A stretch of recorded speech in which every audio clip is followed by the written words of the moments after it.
রাত্রি তখন 11:30 থেকে 12টা বাজছে।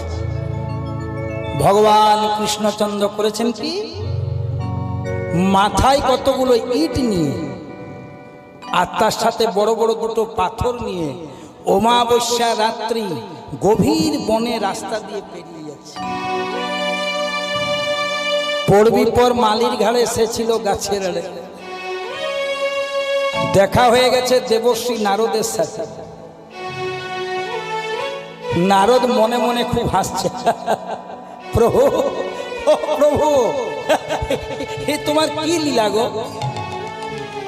মাথার মধ্যে কয়েকটা ইট চাপিয়েছ, বড় বড় 2-4টে পাথর নিয়ে, আর তুমি একা হেঁটে হেঁটে যাচ্ছ। বলছে দেখতে পেয়ে গেলে? বলে হ্যাঁ। যাচ্ছ কোথায়? অন্তর্যামী গোবিন্দ বলছে ওই যে বনের রাস্তাটাতে যাচ্ছি, ওই বনের মধ্যখানে মাঝখানে আমার একটা ভক্ত আছে, তার নাম হচ্ছে মাধব দাস। তাকে আমি আদর করে বলি মাধু। খুব ভক্ত গো, ওর জন্য আমার বড্ড চিন্তা। ও আমাকে খুব ভালোবাসে জানো, 24 ঘন্টা আমার নাম করে। শীতের ঠান্ডায়, গ্রীষ্মের তাপে, বর্ষার জলে ভিজে ভিজে ওই গাছের তলায় বসে বসে আমার নাম করে।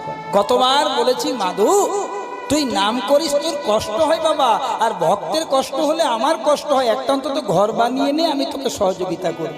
না, শুনলই না, বলে আমার কিচ্ছু দরকার নেই, তুমি আছো। তাই আজ আমি সিদ্ধান্ত নিয়েছি, ওই ভক্তের কষ্ট আমি সহ্য করব না। আমি নিজে ইট পাথর নিয়ে গিয়ে 2-4 দিন পর ওর বাড়িটা আমি বানাবো। নারদ মুনি বলছে দয়াময়, যদি তুমি ইট পাথর নিয়ে ওর বাড়ি বানিয়ে দেবে, তাহলে তো দিনের বেলায় মাথায় করে ইটগুলো বয়ে নিয়ে গেলে হয়,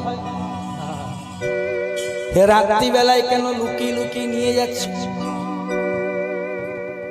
ভগবান কৃষ্ণ নারদ মুনিকে বলছে নারদ তোমার বুদ্ধি নাই, আমি যে ইটগুলো নিয়ে যাচ্ছি এগুলো তো আমার নয়, কারণ আমি ইট ভাটার তো মালিক নই। আমার যেটা পুরাতন স্বভাব, ননীচোরা বসনচোরা ব্রজগোপীদের, সেই স্বভাবটার দরুন আমি ভক্তের জন্য কয়েকটি ইট পাথরও নিয়ে হরিবল জয় রাধা। সঙ্গে সঙ্গে নারদ মুনি মনে মনে চিন্তা করলেন, যার জন্য ভগবান ইট পাথর পর্যন্ত চুরি করে মাথায় বয়ে নিয়ে যাচ্ছে, সে নিশ্চয় সামান্য ভক্ত নয়। নারদ মুনি বলছে প্রভু, যার জন্য তুমি ইট পাথর বয়ে নিয়ে যাচ্ছ